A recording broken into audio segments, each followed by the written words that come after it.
नमस्कार, स्वागत है आप सभी का हमारी खास पेशकश खबर हटकर में। मैं हूं लाल चंद्र सिंह। खबरों की भागदौड़ में कुछ ऐसी दिलचस्प, समाज को आईना दिखाने वाली और हम सभी का मनोबल बढ़ाने वाली खबरें अक्सर छूट जाते हैं और इसीलिए तो हम ये खास कार्यक्रम आपके लिए लेकर आते हैं। तो चलिए तैयार हो जाइए, अगले आधे घंटे तक लीक से हटकर कुछ ऐसी ही खबरें देखने के लिए शुरुआत कर लेते हैं हेडलाइंस से। उत्तर प्रदेश के मऊ में अजान और हर हर महादेव के जयकारे के बीच हुआ भरत मिलाप। ऐतिहासिक शाही कटरा मैदान में हजारों लोगों ने पूरी रात किया अद्भुत पल का इंतजार।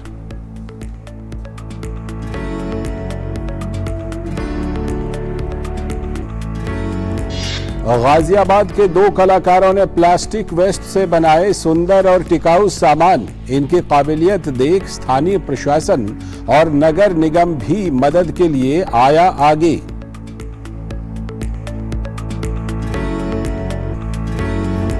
जापान में आया साइबोर्ग कॉकरोच। भूकंप जैसी आपदा आने के बाद मलबे में दबे लोगों को ढूंढने में होगा मददगार। खास प्रयोग के लिए मेडागास्कर के हिस्सिंग कॉकरोच का किया गया चयन।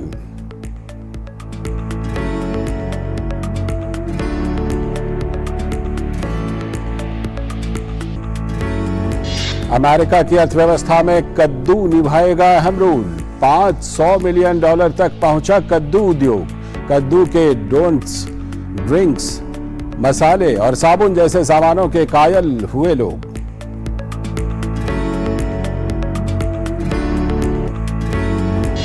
और लीवर सिरोसिस से जूझ रहे लड़के की सच्ची कहानी पर आधारित फिल्म ए जिंदगी का गाना रिलीज। कैलाश खेर की आवाज में किया भावुक।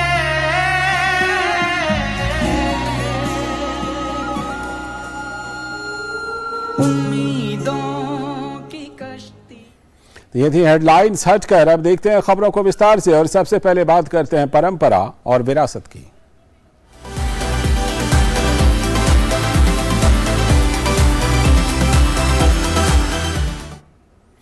उत्तर प्रदेश के मऊ में हर साल होने वाले भरत मिलाप की कहानी अगर आप नहीं जानते हैं तो आज हम आपको इसके बारे में ना सिर्फ बताएंगे बल्कि वो अद्भुत दृश्य भी दिखाएंगे।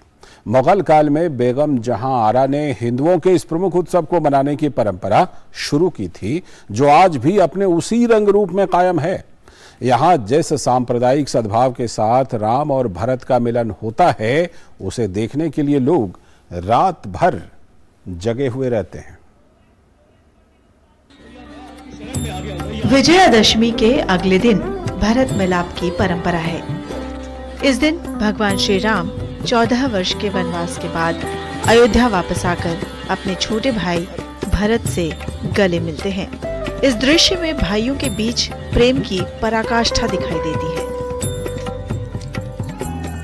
मऊ के शाही कटरा मैदान में भी हिंदुओं के इस उत्सव को हर साल की तरह सांप्रदायिक सद्भाव के प्रतीक के रूप में खूब धूमधाम के साथ मनाया गया।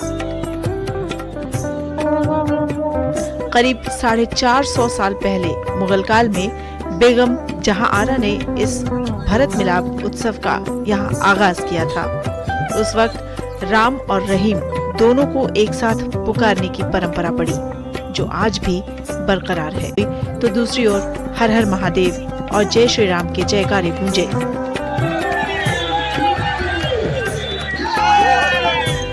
ये जो भरत मिलाप होता है ये तो हम लोगों के वजूद से पहले से इसका वजूद है और मुगलिया हुकूमत के दौर से ये चल रहा है। मुगलिया लोग थे और उस वक्त जो है जब ये भरत लेकर के आते थे तो वो लोग इनका सम्मान करते थे और ये लोग सलामी लेते थे और आपस में मिलाप होता था। उस वक्त से हिंदू मुस्लिम सारे ही लोग इसमें शामिल रहते हैं ताकि सब मिलजुल करके आपसी सद्भावना के साथ ये त्योहार मनाया जा सके। मऊ में होने वाले इस भरत मिलाप की एक अलग ही छटा है। यहाँ पहले प्रभु राम का पुष्पक विमान 3 बार मस्जिद के दरवाजे को स्पर्श करता है। उसके बाद भरत मिलाप होता है। कहते हैं कि खुद बेगम जहां आरा भी यहाँ बैठकर दो भाइयों के इस अद्भुत प्रेम को देखा करती थी। मुगलों के जमानों में यहाँ लीला होता था। लोग कहते थे यहाँ रानियां रहा करती थी। रानियां प्रभु की लीला देखने के लिए इस मैदान में, भरत मिलाप मैदान में लीला करवाती थी और झरोकों से जहाँ आ रहा है, सही कहा आपने, जहाँ आ रहा ही देखती थी और उनके साथ जो गदा लत्ते होते थे, जो उनके गदे सामान को ढोते थे, वो गदा लत्ता आज भी इस मैदान में मौजूद है। भाइयों के इस मिलन को देखने के लिए पूरी रात शहर में खूब भीड़ जमा रहती है। पूरी रात हजारों की संख्या में जुटे लोग उस पल का बेसब्री से इंतजार करते हैं जब सुबह प्रभु राम और भरत का मिलाप होता है। Bureau report, DD news.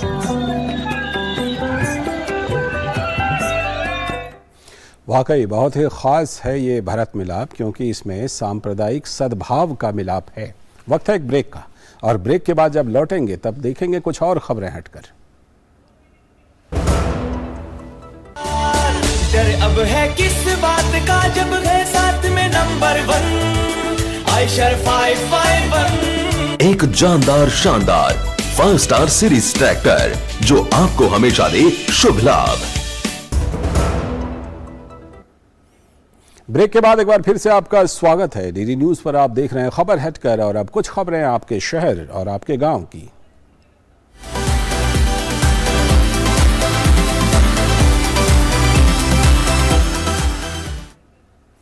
पर्यावरण के लिए प्लास्टिक कचरा एक बड़ी समस्या रहा है। गली मोहल्लों से लेकर समुद्रों, नदियों से लेकर छोटे छोटे तालाबों तक में कचरा मिलना आम बात है, जिससे पर्यावरण को भारी नुकसान होता है।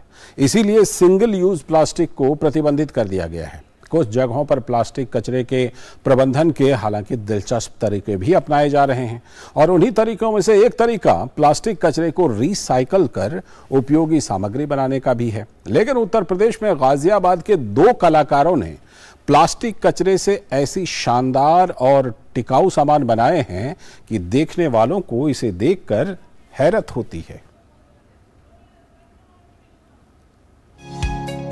Chair, table, bench, cooler, tree guard, बच्चों के लिखने पढ़ने की सामग्री और भी बहुत कुछ है। सब तैयार किए गए हैं प्लास्टिक कचरे से। है ना दिलचस्प? प्लास्टिक कचरे के प्रबंधन का इतना खूबसूरत अंदाज, ये कारनामा है उत्तर प्रदेश में गाजियाबाद के 2 आर्टिस्ट साक्षी और सरफराज का। इस फील्ड में आने से पहले, प्लास्टिक वेस्ट के फील्ड में आने से पहले हम इवेंट प्लानिंग करते थे।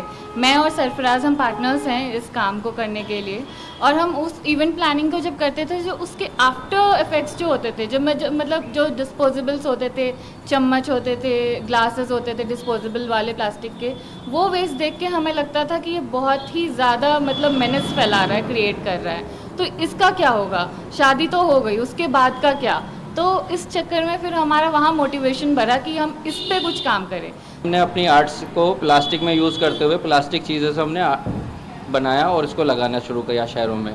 और हम कलेक्ट जो करते हैं प्लास्टिक, ये हम ड्राइव चलाते हैं। हिंडन नदी हमारे गाजियाबाद में, वहाँ से हम ड्राइव चलाते हैं। कॉलेजेस के बच्चे जो आर्टिस्ट हैं, जूनियर आर्टिस्ट हैं, वो सब आते हैं हमारे साथ, और हम लोग 20 से 25 लोगों का ग्रुप बना के सोसाइटीज़ में, हिंडन नदी पे, गाजियाबाद की स्ट्रीट्स पे हम जाके ड्राइव चला के वहाँ से प्लास्टिक कलेक्ट करते हैं। साक्षी और Sarfaraz Asia book of record और इंडिया बुक ऑफ रिकॉर्ड के लिए प्लास्टिक कचरे से दुनिया का सबसे बड़ा चरखा बनाने के साथ ही स्थानीय प्रशासन और नगर निगम के सहयोग से भी उपयोगी चीजें बना रहे हैं। ये प्लास्टिक कचरे के बदले उपयोगी सामान बनाकर देते हैं।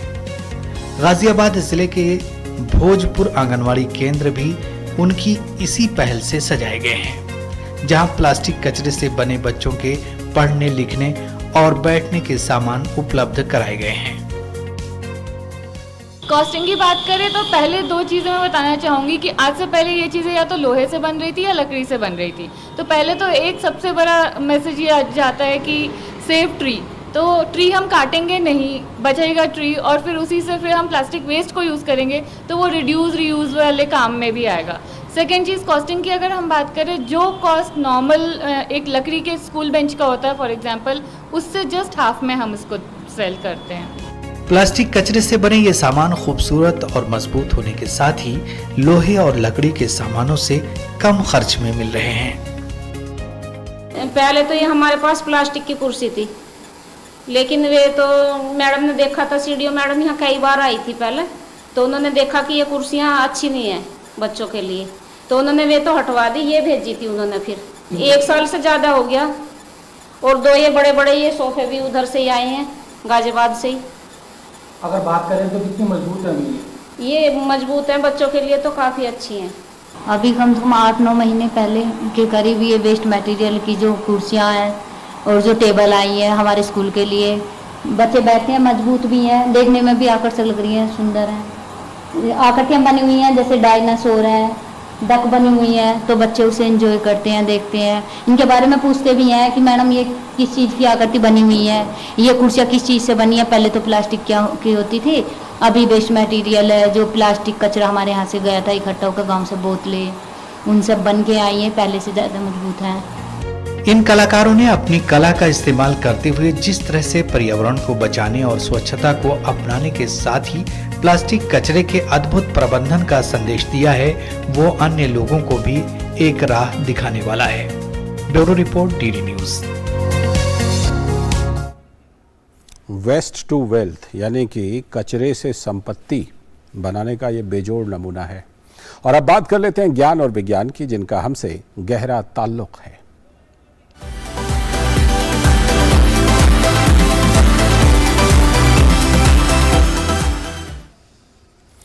जब भूकंप आता है तो अपने पीछे बर्बादी और तबाही के कई जख्म छोड़कर जाता है। इमारतों के नीचे लोग दबे होते हैं, लेकिन उनका ठीक से पता नहीं चल पाता। जापान में वैज्ञानिक इन दिनों एक साइबर कॉकरोच तैयार कर रहे हैं जो आपदाग्रस्त इलाकों में फंसे हुए लोगों को खोजने का काम करेगा। इस खास प्रयोग के लिए मेडागास्कर के हिसिंग कॉकरोच को चुना गया है। जापान के इस साइबोर्ग कॉकरोच से मिलिए, जो जल्द ही ऐसे क्षेत्रों में पहुंचने वाला है जहां कोई आपदा आ चुकी है, जैसे भूकंप। जापान के शोधकर्ताओं ने हाल ही में एक प्रयोग किया है। इसमें तिलचट्टे को एक इलेक्ट्रॉनिक बैकपैक पहनाया गया है जो मलबे के नीचे दबे लोगों को ढूंढने का काम करेगा। दूर से जैसे ही रिमोट के जरिए इसका बटन दबाया जाता है, कॉकरोच प्रतिक्रिया करने लगता है। जहां आपदाएं हुई हैं, उन जगहों पर बचे हुए लोगों की तलाश करने में इसका उपयोग किया जा सकता है, विशेष रूप से जहां भूकंप आया है और लोग इमारतों के मलबों में दबे हुए हैं। और हमें जो लगता है कि यही इस रिसर्च का मुख्य उद्देश्य है। जापान के रिकेन रिसर्च सेंटर की इस लेबोरेटरी में केंजिरो फुकुदा और उनकी टीम ने 4 माइक्रोन मोटी एक लचीली सौर सेल फिल्म विकसित की है जो कॉकरोच के शरीर पर फिट करने के लायक है।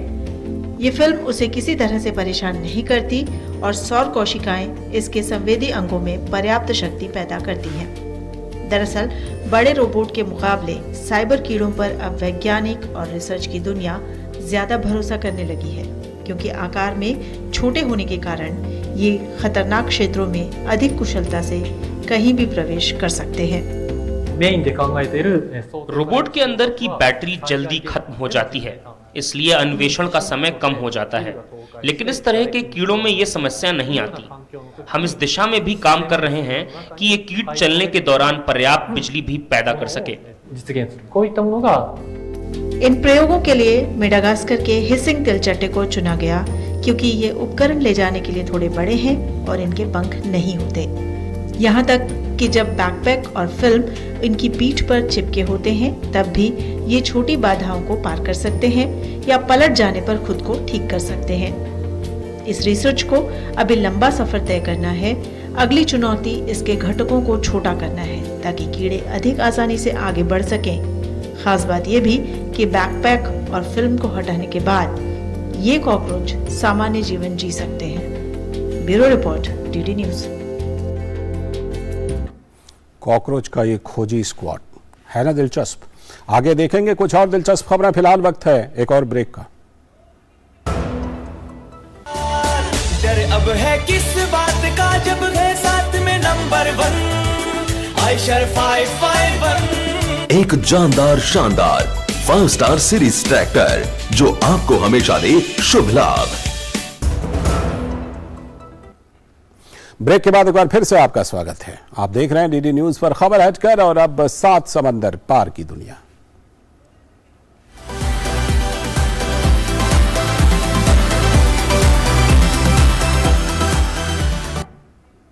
कद्दू या कोहड़े को आम किस्म की सब्जियों में शुमार किया जाता है, लेकिन अब ये सब्जी अमेरिका की अर्थव्यवस्था में भी महत्वपूर्ण भूमिका निभाने के लिए तैयार है।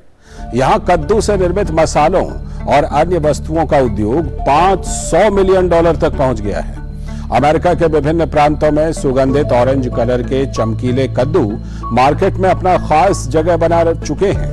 खास बात यह भी है कि ये कद्दू 12मासी होते हैं और बाजार में इनकी लोकप्रियता के सबब कद्दू उत्पादक इनकी खेती भी बड़े शौक से करते हैं। इस कद्दू से डोनट्स, ड्रिंक्स, साबुन, मसाले और विभिन्न प्रकार के खाने की वस्तुएं बनाई जा रही हैं, जिसकी वजह से कई बड़ी कंपनियां भी इसकी फार्मिंग में हाथ आजमा रही हैं। अकेले स्टारबक्स नामक कंपनी कथित तौर पर सालाना 20 मिलियन कद्दू मसाले के लट्टे बेच देती है। मार्केट में कद्दू से निर्मित सामानों की संख्या और पंपकिन के साथ लोगों की सेल्फी उसकी लोकप्रियता को दर्शाने के लिए काफी है।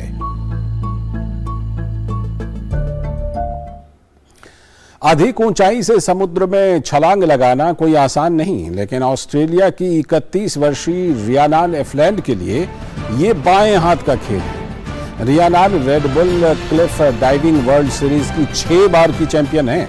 उन्होंने नवीनतम श्रृंखला जीत का जश्न भी कुछ इसी अंदाज में मनाया कि वो चर्चा का विषय बन गया। रियानान एफलैंड ने सिडनी ओपेरा हाउस के पास सिडनी हार्बर में एक हेलीकॉप्टर से समुद्र में छलांग लगाई और समुद्र के अंदर 20 मीटर गोता लगाकर लोगों को एक बार फिर से हैरत में डाल दिया। वैसे 15 अक्टूबर को वर्ल्ड सीरीज के फाइनल को लेकर वो काफी उत्साहित हैं, क्योंकि इसके बाद एफलैंड होम टाउन में एक भव्य कार्यक्रम होगा जिसमें सार्वजनिक तौर पर उनकी ताजपोशी की जाएगी। पेरिस फैशन वीक में इस बार बड़ी संख्या में दुनिया भर के मॉडल्स ने शिरकत की। भारत के भी कई मॉडल्स और फिल्मी सितारों ने रेड कारपेट पर अपने जलवे बिखेरे। फैशन वीक के आखिरी दिन पेरिस के लॉवर संग्रहालय में फ्रांसीसी फैशन हाउस लुई वुइटन के जरिए तैयार डिजाइनों को पेश किया गया। लुई वुइटन के आर्ट डायरेक्टर निकोलस गेस्क्वियर के जरिए तैयार किए गए परिधानों ने दर्शकों और ग्राहकों को खूब आकर्षित किया। इस शो में अमेरिकी अभिनेता जडेन स्मिथ और अमेरिकी गायक जेनेट जैक्सन सहित कई विश्व प्रसिद्ध कलाकारों ने भी हिस्सा लिया।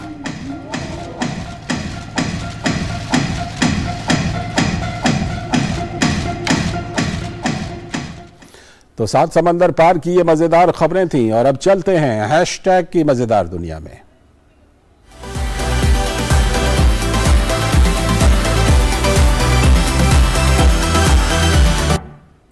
आज के दौर में फिटनेस को लेकर लोग काफी जागरूक हैं। कम तेल में पका खाना अब लोगों की पहली प्राथमिकता बनती जा रही है। लेकिन अगर आपको कभी बाहर होटल या किसी ढाबे में खाने का मन हो तो उसमें से अतिरिक्त फैट कैसे निकालेंगे? इसी समस्या को हल करता एक वीडियो इस समय सोशल मीडिया पर खूब वायरल हो रहा है और देखा जा रहा है।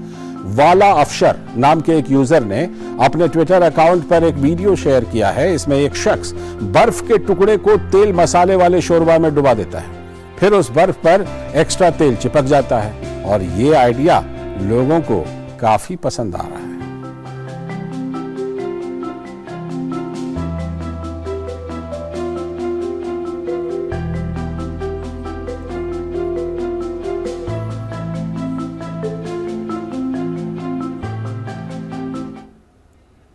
कमाल का आइडिया है ये। वक्त है एक और ब्रेक का, और ब्रेक के बाद जब लौटेंगे तो देखेंगे कुछ और दिलचस्प खबरें। डर अब है किस बात का जब है साथ में नंबर 1 आयशर 551। एक जानदार शानदार 5 स्टार सीरीज ट्रैक्टर जो आपको हमेशा दे शुभ लाभ। ब्रेक के बाद एक बार फिर से आपका स्वागत है। आप देख रहे हैं खबर हटकर। अब देखते हैं खेल खेल में क्या कुछ है अलग।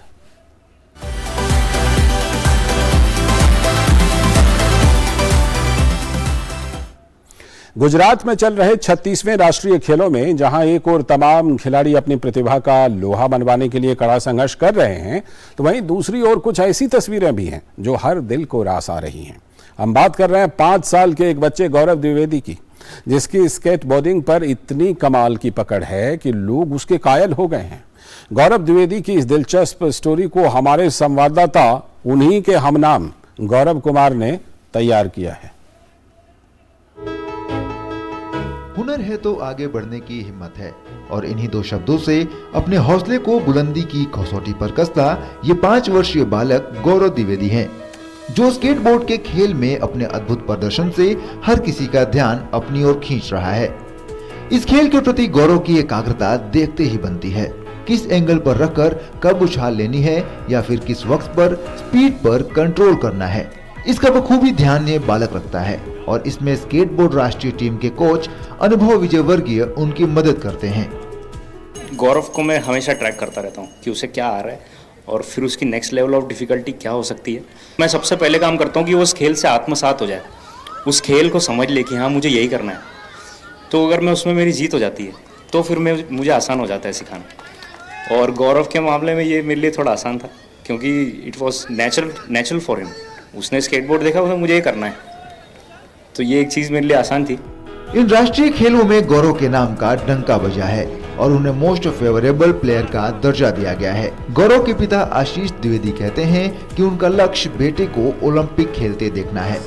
अभी इसका एज 5.5 ईयर्स है। 4 कंपटीशन जीत चुका है इंडिया में। Last year 59th roller skating games में गोल्ड मेडलिस्ट था, और अभी इंटरनेशनल कंपटीशन भी खेल के आया था लास्ट ईयर। तो अभी जो इस गेम में करंट गेम में जो एज है वो लोवेस्ट एज 12 ईयर्स का है। बट RFSI ने SAI स्पोर्ट अथॉरिटी ने उसको स्पेशल इनवाइट किया as a special participants. I am grooming him for the end our target is Olympic. वाकई ये तस्वीर इस बात की तस्दीक करती है कि देश में टैलेंट हर खेल में पनप रहा है, और अब ऐसी प्रतिभाएं एक अदद प्लेटफॉर्म के अभाव में दम नहीं तोड़ रही, बल्कि राष्ट्रीय खेलों के महाकुंभ में सामने आकर खुद को आगे बढ़ने की तमन्ना को बुलंदी पर पहुंचा रही हैं।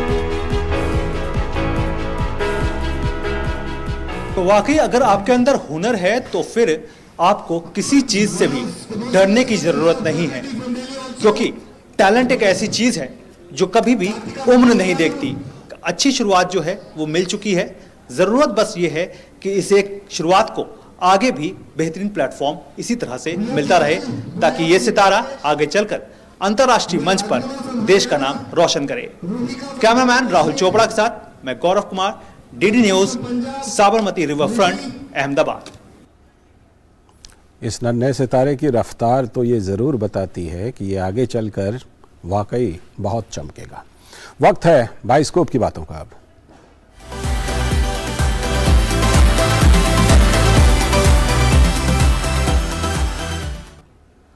मशहूर अभिनेत्री रेवती और सत्यजीत दुबे की अपकमिंग फिल्म ए जिंदगी इस समय काफी सुर्खियों में है। फिल्म का ट्रेलर पहले ही रिलीज हो चुका है और अब कैलाश खेर की आवाज में गाए गीत को मेकर्स सामने लेकर आए। ये गीत एक भावपूर्ण ट्रैक है। ए जिंदगी 26 साल के एक ऐसे लड़के की सच्ची कहानी पर आधारित फिल्म है जो लिवर सिरोसिस जैसी गंभीर बीमारी से पीड़ित है। रेवती इस फिल्म में एक काउंसलर का रोल निभा रही है। डॉक्टर अनिर्बान बोस की लिखी हुई और निर्देशित फिल्म 14 अक्टूबर को सिनेमाघरों में रिलीज होगी।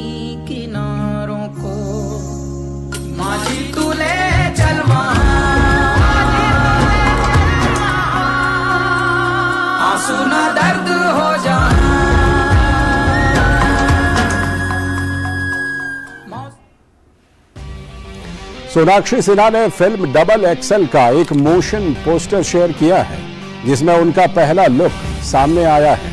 इसके जरिए उन्होंने अपने किरदार सायरा खन्ना के बारे में बताया है जो फैशन डिजाइनर है, लेकिन उसके खुद के डिजाइन किए गए ड्रेस वो नहीं पहन सकती। सोनाक्षी का लुक इसमें काफी अलग दिख रहा है। अपने नाम के मुताबिक बॉडी शेमिंग पर आधारित ये फिल्म इस साल 4 नवंबर को सिनेमाघरों में रिलीज होगी। सोनाक्षी सिन्हा के साथ हुमा कुरैशी दोनों अपनी फिल्म डबल एक्शन को लेकर चर्चा में हैं। सोनाक्षी ने यह भी बताया है कि फिल्म 4 नवंबर को रिलीज हो रही है। तो बड़ा चाहिए पर कमर इतनी छोटी सी। तुमसे कुछ छोटा बड़ा मांग लिया तो कहाँ जाओगे तुम? और बाइस्कोप की इन्हीं बातों के साथ आज के खबर हटकर में इतना ही। पूरी टीम को दीजिए अनुमति, लेकिन DD न्यूज पर खबरों और कार्यक्रमों का सिलसिला लगातार जारी है। नमस्कार।